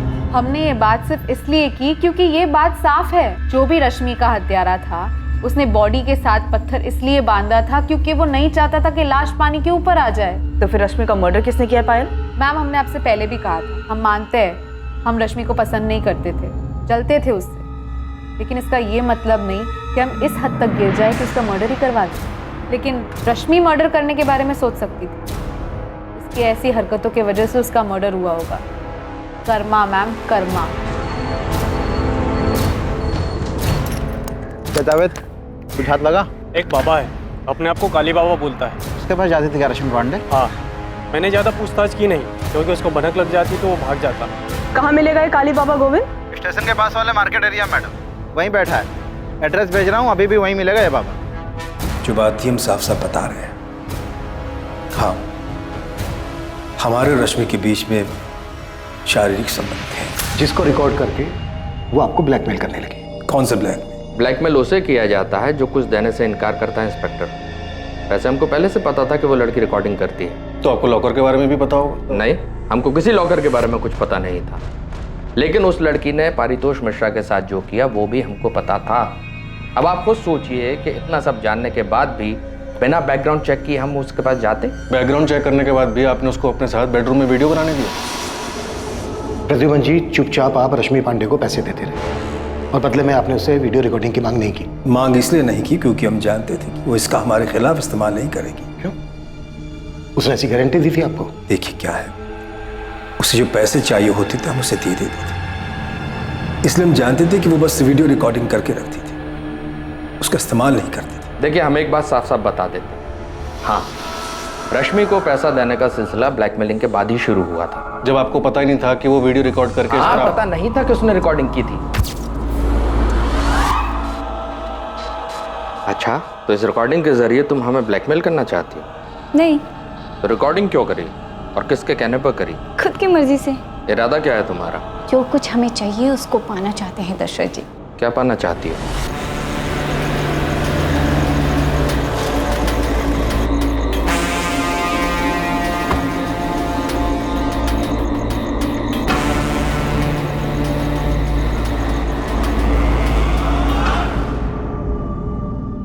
क्या प्रद्युमन ने इस लड़की के साथ मिलकर हमारे खिलाफ चाल चली है? हमें एक दिन भी नहीं लगा ये पता करने में कि प्रद्युमन ही है जो रश्मि को हमारे खिलाफ इस्तेमाल कर रहा है, और वो आप दोनों के लिए सरदर्द बन गई, राइट? बेवकूफ़ है हमारा बेटा। उस लड़की के बारे में कुछ जाने बगैर उसने उसे डायमंड रिंग दे दी, पर हमें रश्मि के बारे में पता करने में ज़रा सा भी वक्त नहीं लगा। वो किस तरह की लड़की है, उसका पास क्या है। हम उसके पास सिर्फ इसलिए गए थे ताकि जान सके कि उसका इरादा क्या है। और उसने बस ऐसे ही आपकी वीडियो बना ली। तुम मेरे बेटे के पीछे क्यों पड़ी हो? जाहिर है उसे शादी तो करना चाहती नहीं। तो और क्या हो सकता है सर? क्या ऋषभ को पता है कि तुम एक्सटॉर्शन के केस में कई महीने जेल में बिता चुके हो? अब ये बात तुम ऋषभ को बताओगी या हमें बताना पड़ेगा? तो आप यही चाहते हैं ना कि हम आपके बेटे को छोड़ दें? स्मार्ट हो रश्मि, और जल्दी समझ गए। बिल्कुल सही कहा आपने। ऋषभ हमसे प्यार करता है, लेकिन हम ऋषभ से शादी करना चाहते हैं। यहाँ बिल्कुल गलत है।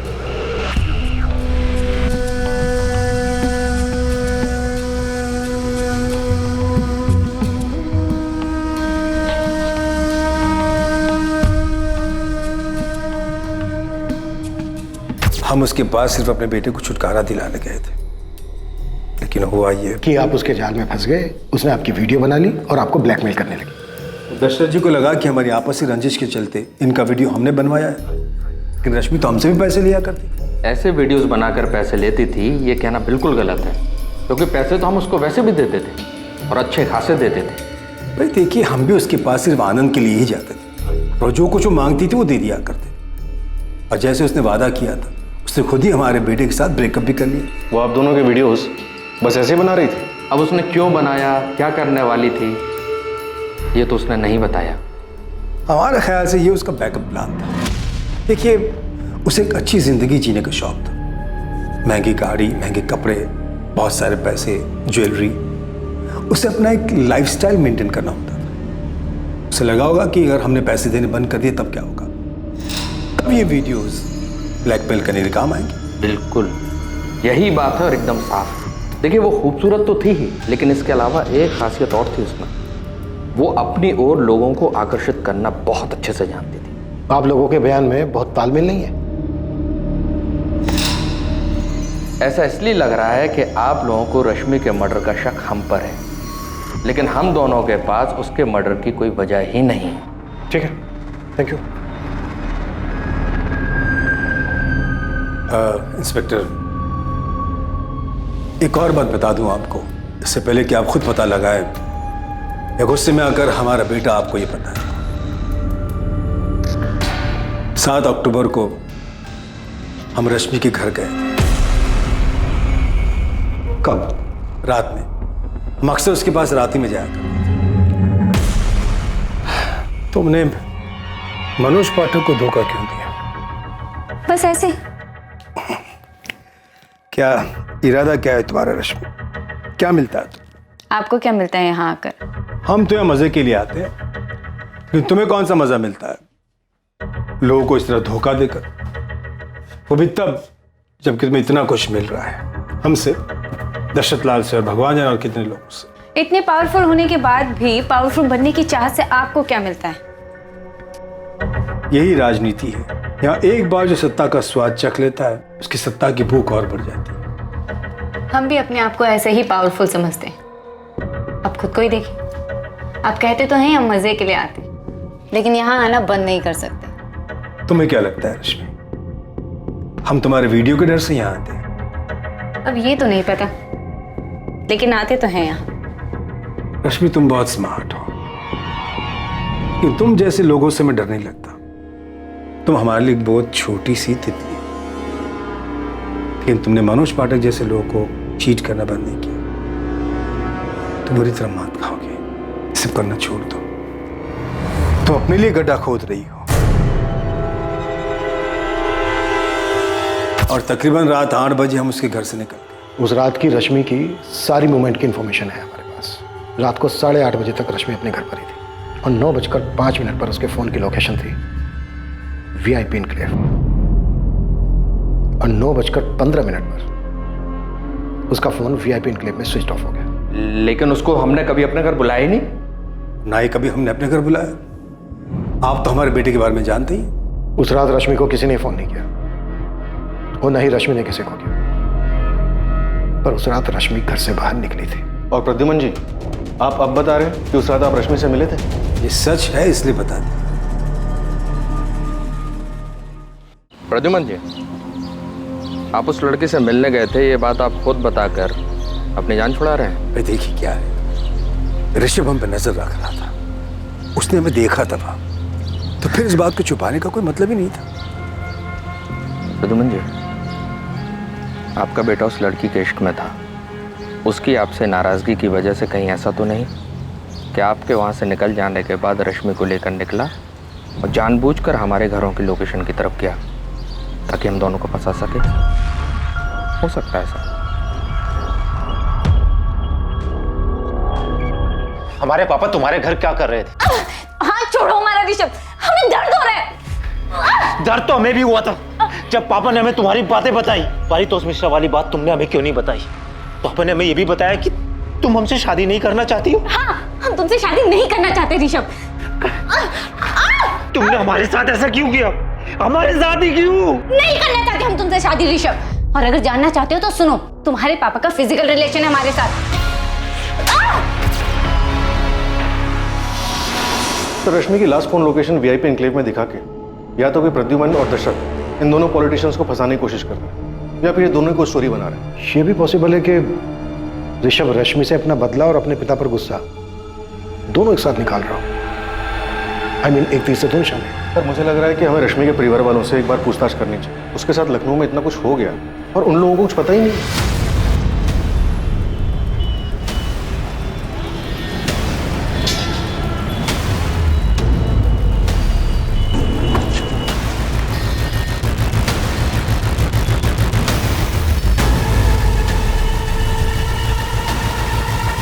जी, हमें ही लोग काली बाबा के नाम से जानते हैं। ये रश्मि पांडे आपकी भक्त थी? जी, बहुत ही समर्पित भक्त। रश्मि के जीने का तरीका, उसके पैसे कमाने की चाहत, फिर चाहे वो किसी भी तरीके से, ये सब जाके हमें अब पता चल रहा है। आप लोगों ने तो हमें कुछ नहीं बताया और हमें अब जाके पता चल रहा है कि वो किसी बाबा के पास भी जाती थी और उस बाबा ने हमें बताया कि वो वशीकरण सीखना चाहती थी, बहुत सारा पैसा, बहुत सारा पावर हासिल करना चाहती थी। कल्याणी जी आपने और विकास तुम, आप दोनों हमेशा यही कहते रहे कि आप लोगों को कुछ नहीं पता कि वो क्या कर रही थी, क्या चाहती थी। रश्मि कहाँ हमसे कभी कुछ ठीक से बताती। आप दोनों में से उससे किसी ने नहीं पूछा ये पैसा, ये गाड़ी उसके पास कहाँ से आ रहा है, क्या कर रही है वो? रश्मि दीदी पूछने पे भी कहाँ जवाब देती थी। तुम्हारे किराने की दुकान सही चल रही है ना? हाँ। तो उस पर ध्यान दो। गाड़ी कहाँ से आई ये जानकर तू क्या करेगा? रश्मि बेटा वो माँ, अरे आपको पैसे चाहिए होते तो मांग लो, लेकिन कहाँ से आए कैसे आए ये जानकर क्या करोगी? अरे काम करते हैं हम। और चाचा जी कुछ बोले तो उनको कहना पहले अपना घर संभालें। अभी चाचा जी ने पूछा क्या तुमसे?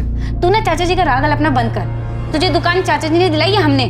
आती थी यहाँ कई बार, लेकिन जब भी कुछ पूछो कभी कोई जवाब ही नहीं देती थी। जो आप कह रहे हैं उन सारी चीज़ों का हमें अभी पता चल रहा है। हाँ, जब से वो यहाँ से गई है उसके रहन सहन में बदलाव आया था, वो तो हम देख रहे थे। हमें बहुत डर भी लग रहा था, मन में काफ़ी सवाल भी उठ रहे थे, लेकिन सवाल का जवाब ना मिले तो क्या करें हम? रश्मि दीदी के जेल जाने के बाद हमने और माँ ने दोनों ने कोर्ट कचहरी के चक्कर लगाकर उन्हें जेल से छुड़वाया था। ये रश्मि के जेल जाने वाली बात, ये भी आप लोगों ने हमें नहीं बताई? वो बात इसलिए छिपाई क्योंकि वो हम सब के लिए शर्म की बात थी। जब रश्मि यहाँ हमारे साथ रहती थी, जब उसके पापा इस दुनिया में थे, तब सब कुछ ठीक था। जैसे वो शहर गई बहुत बदल गई। उन्हें इतना गुरूर क्यों था और वो इतने पैसे और पावर का क्या करना चाहती थी, ये हमें नहीं पता साहब। रश्मि पांडे ने जिस बाबा की मदद ली थी, उस बाबा से पुलिस द्वारा की गई पूछताछ से कुछ हैरान कर देने वाले तथ्य सामने आने वाले थे। हर वो चीज जो रश्मि हासिल करना चाहती थी वो रश्मि की तरह ही रहस्यमयी होती जा रही थी। ये भी एक रहस्य था कि उसकी हत्या कैसे हुई और किसने की उसकी हत्या। रश्मि को वो पावर्स किस लिए चाहिए थे? लोगों को अपने वश में करने के लिए। किन लोगों को वो अपने वश में करना चाहती थी? वो पॉलिटिशियन दशरथ लाल या प्रद्युमन चौधरी। रश्मि क्या चाहती थी इन दोनों से? Political power? हमें इसकी कोई जानकारी नहीं। ओह काली बाबा, इस लड़की का मर्डर हुआ है और हमें पता चला है कि ये काला जादू करती थी, और अभी आपने बताया कि वशीकरण सीखना चाहती थी, तो सीधे सीधे बताइए ना, वशीकरण किस लिए सीखना चाहती थी? चाहती क्या थी ये लड़की? किसको वश में करना चाहती थी? अरे हम थोड़ी पूछते हैं हर किसी से कि तुम किस पे हावी होना चाहते हो। वो आई थी सीखने के लिए कि दूसरों को अपने वश में कैसे किया जाता है। वो कई महीनों तक इस विद्या को सीखने के लिए आई और हमने उसे सिखाया भी। वो बताती थी कि हमने उसे जैसा ध्यान करने सिखाया था वो नियमित रूप से वैसा ही ध्यान करती थी। जिस तांबे के सिक्के के बारे में आप बात कर रहे थे, वो सिक्का आपको रश्मि के पास मिला?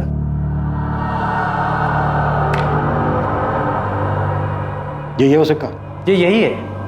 हमने ही दिया था उसे, और ये विद्या सिखाने की हमने गुरु दक्षिणा भी ली थी। कितने पैसे लिए थे? 3 लाख। तो लोगों को अपने वश में करने के लिए, वशीकरण के इस ढोंग को सीखने के लिए रश्मि ने आपको 3 लाख रुपए दिए। इसे ढोंग मत कहिए। आपकी नज़र में ढोंग होगा पर शक्तियाँ होती है। अब आप खुद ही देख लीजिए, रश्मि के कत्ल की आप छानबीन कर रहे हो लेकिन किसी नतीजे पे नहीं पहुंचे आप। आपको ऐसा नहीं लगता कि कोई व्यक्ति अपनी शक्तियों द्वारा आपको गोल गोल घुमा रहा है? ओ बाबा बस। और ये मेंढक भी इसी नौटंकी का सामान था? आप गलत कह रहे हैं। बाबा मैं जितना पूछ रहा हूं ना, सिर्फ उतना जवाब दो। ये मेरा नहीं है, ये चाइनीज माल है। चाइनीज बाबा? चाइनीज बाबा नहीं, चाइनीज माल। तो मेंढक आया कहां से उसके पास? हमें क्या पता, उसने हमसे ही थोड़ी संपर्क किया होगा, और भी बाबाओं से संपर्क किया होगा। उसे किसी भी परिस्थिति में वशीकरण सीखना था। पर सीखनी किस लिए थी? हमें नहीं पता साहब। हमने उसे वशीकरण की कुछ विद्या सिखाई थी। वो किस पे उसका प्रयोग करना चाहती थी, वो किसे अपने वश में करना चाहती थी, वो किस पे हावी होना चाहती थी, हमें नहीं पता। सुप्रिया, तुम रश्मि की इकलौती दोस्त थी जो हमेशा उसके साथ थी।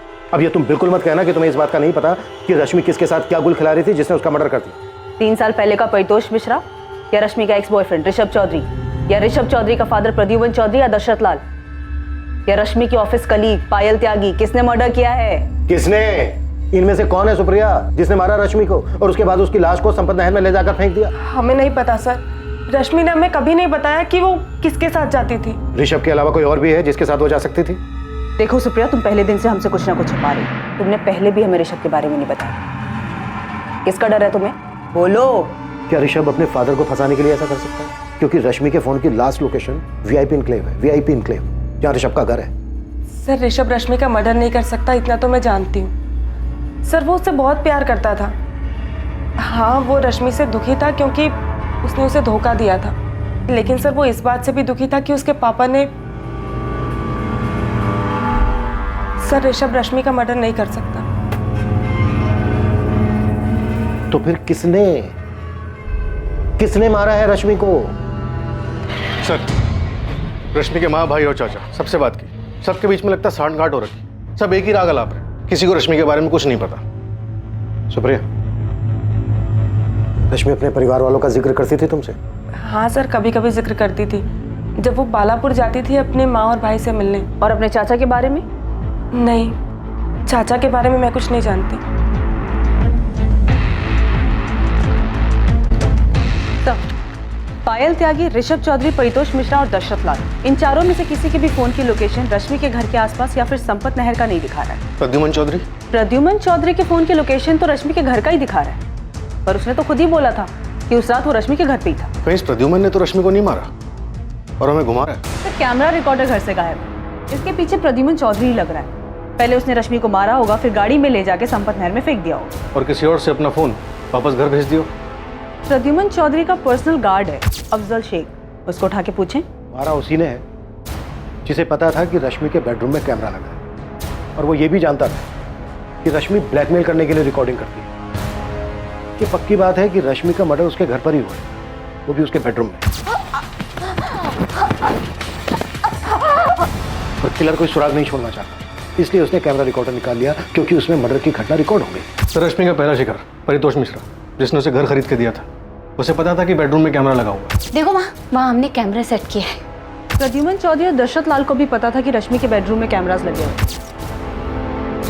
और उन्हें यह भी पता था कि रश्मि उनकी रिकॉर्डिंग रखती थी। और सर, रश्मि का एक्स बॉयफ्रेंड ऋषभ, उसे भी पता था कि रश्मि उसके पिता के साथ क्या कर रही थी। इससे यह पता चल रहा है कि अगर इनमें से किसी ने किया होता तो वो डीवीआर के साथ साथ कैमरास भी निकाल के ले जाता। वो हमारे लिए कोई ऐसा सुराग, डिवाइस या लॉकर नहीं छोड़ता जिसमें हमें पेन ड्राइव जैसा सबूत मिलता, क्योंकि ये सब जानते थे कि रश्मि रिकॉर्डिंग करती थी और इस रिकॉर्डिंग की वजह से वो इन लोगों को ब्लैकमेल भी कर रही थी। तो वो रश्मि की ऑफिस कलीग पायल त्यागी, पायल रश्मि से नफरत करती थी, तो फिर रश्मि पायल को अपने घर के अंदर क्यों आने देगी? और सर, रश्मि को मार के सुप्रिया को क्या मिलेगा? बिल्कुल ठीक। तो रश्मि के बनने से किसको फायदा होगा? ये कोई ना कोई रश्मि के परिवार वाला ही है, और अब तक हम दूर के लोगों के बारे में सोच रहे हैं। केस की जिस तरफ पड़ताल कर रही टीम का ध्यान नहीं गया था, अब वहीं से एक बहुत अहम सुराग मिला था, और इस जानकारी से रश्मि पांडे की हत्या के राज का पर्दाफाश हो गया था। हाँ गोविंद, बालापुर से कोई खबर? तब डायरेक्ट नहीं पूछा, लेकिन रश्मि के भाई विकास का किराना स्टोर है, इसमें उसका पार्टनर है सोनू कश्यप, उससे बात किया मैंने। सोनू ने हमें बहुत ज़रूरी खबर दी है जो विकास ने हमें कभी नहीं बताया। क्या इन्फॉर्मेशन है? भोलाराम पांडे, विकास और रश्मि का चाचा, वो दोषी हो सकता है।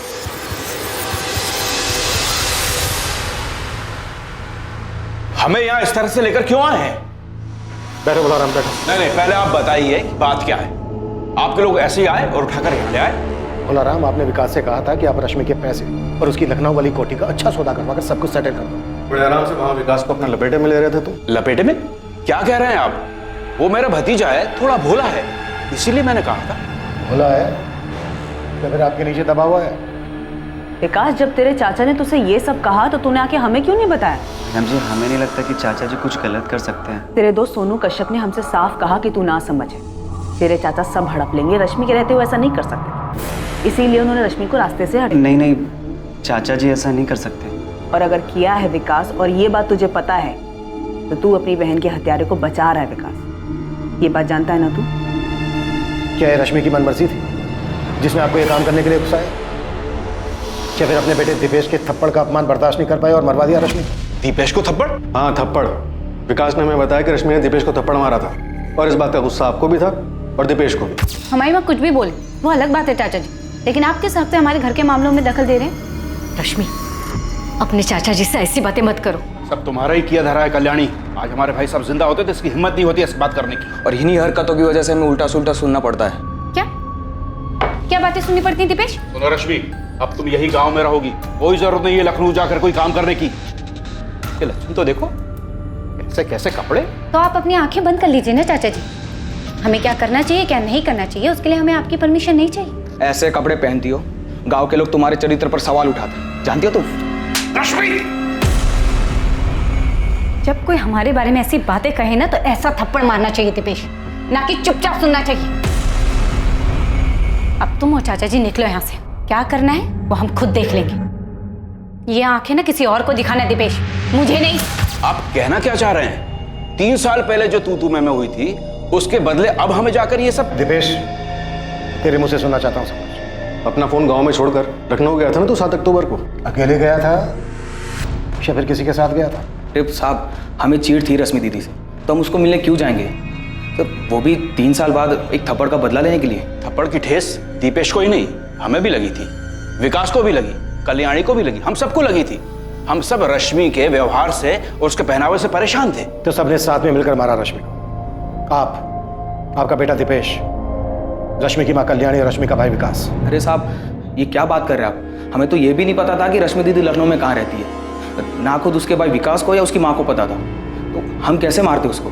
आप असली कातिल को तो पकड़ नहीं पा रहे, इसलिए मनगढ़ंत कहानी बना रहे हैं। आपने उसके साथ ऐसा किया था, ये किसने बताया आपको? विकास ने? नहीं, वो बता ही नहीं सकता। पुलिस को मिली एक छोटी सी सूचना के आधार पर रश्मि पांडे के सभी करीबी रिश्तेदारों से पूछताछ के दौरान पता चला कि रश्मि की हत्या में उसके चाचा भोलाराम पांडे और उसके बेटे दीपेश पांडे का हाथ हो सकता है, लेकिन उनके खिलाफ कोई ठोस सबूत नहीं मिल सका।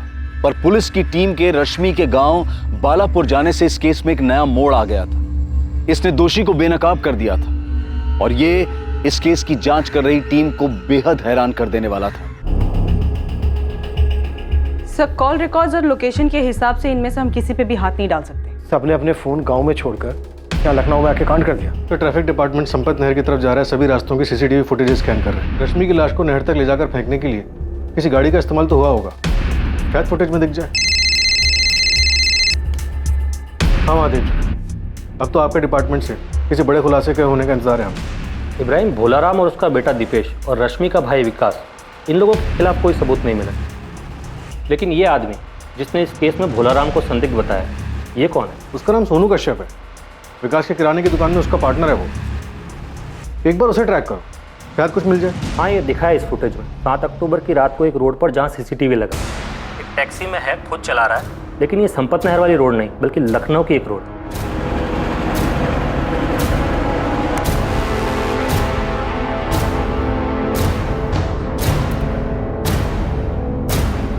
ये तो सोनू ही है। और उसने हमें बताया था कि भोलाराम ही दोषी है। नहीं सर, मैंने क्रॉस चेक किया।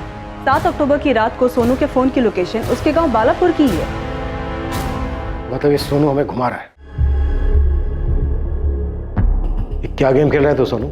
लखनऊ में 7 अक्टूबर को तो दिखाए तू, और तो सब कुछ भोलाराम पांडे और उसके बेटे दीपेश पे डाल रहा है। देख बेटा, जब पड़ेगी ना तो बर्दाश्त नहीं कर पाएगा। तो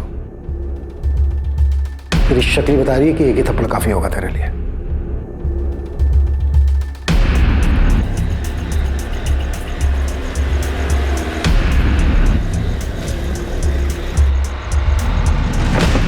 अभी रुक, अभी नहीं, थोड़ी देर इंतजार करना पड़ेगा। दीदी से मिलने कोई गया है।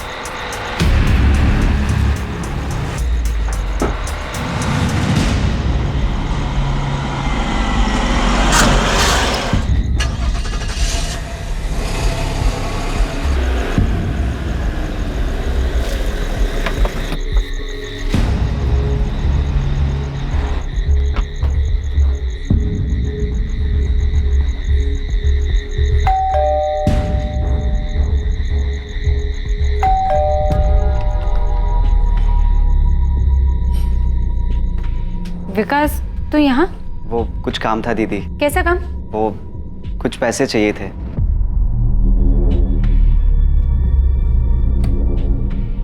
इसको क्यों लेके आए यहाँ? दीदी हम इसके साथ ही आए हैं, इसकी गाड़ी में। एक बात बता, आज जब दोपहर में हम बालापुर आए थे तो माँ ने तो ऐसा कुछ नहीं कहा कि उन्हें पैसे चाहिए। दीदी वो हमको चाहिए दुकान के लिए। तुमसे अगर दुकान संभाली नहीं जाती तो उसको बंद करके घर में बैठ जाना, कदे नुकसान कम ही होगा। सुन, 5,000 नहीं दे सकती। ये ले, 2,000 रख ले, इतने ही बहुत है। तू जो चाहे वो करेगी, बिना बताए घर बेचेगी, दूसरों को ठग के पैसे लूटेगी, और हमें 5,000 रुपए चाहिए तो सिर्फ 2,000 रुपए देगी। पैसे रखने तो रख, वरना निकल यहाँ से। वैसे तेरी औकात इतने की भी नहीं, फिर भी दे रहे हैं ना। अरे विकास, विकास क्या कर रहे हो? विकास छोड़, छोड़ो हमें।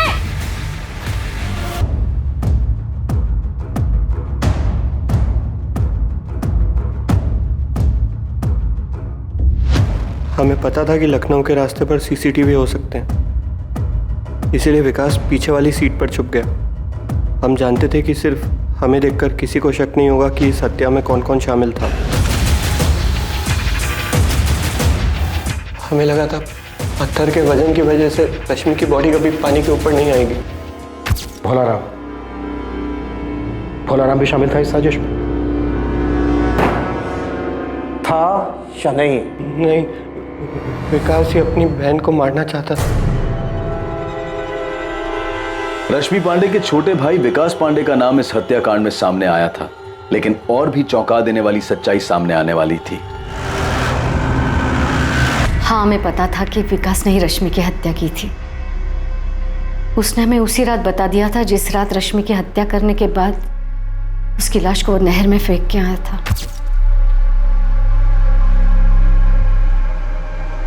तुमने ठीक किया बेटा, वो उसी लायक थी।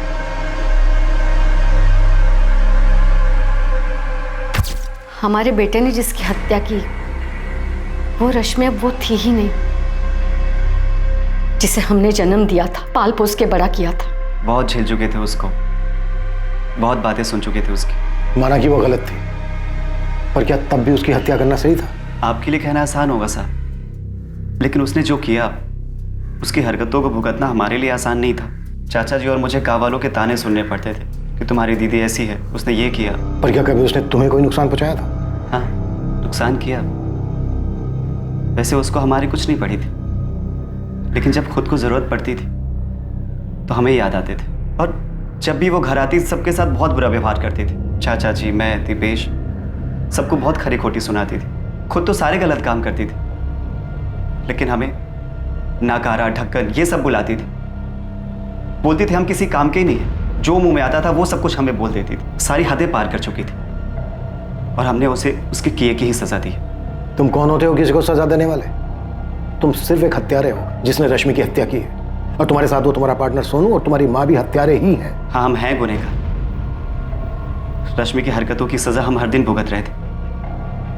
कम से कम उसकी मनमानियों से छुटकारा तो मिल गया, और हमें जिस चीज से आजादी चाहिए थी वो हमें मिल गई। रश्मि पांडे का भाई विकास पांडे, उसके पार्टनर सोनू कश्यप और रश्मि की मां कल्याणी पांडे को इस हत्या के लिए हिरासत में ले लिया गया। इस पूरी कहानी में किसके साथ धोखा हुआ? कोई इंसान कुछ भी पाने के लिए लोगों को धोखा दे सकता है। अपने स्वार्थ और कुछ भी पाने की जिद में वो अपने किसी भी गलत कदम को सही ठहरा सकता है, लेकिन ऐसा करके कोई इंसान कहां तक पहुंच सकता है? रश्मि की हत्या को उसके बुरे कर्मों की सजा बताकर इस अपराध को उचित नहीं ठहराया जा सकता।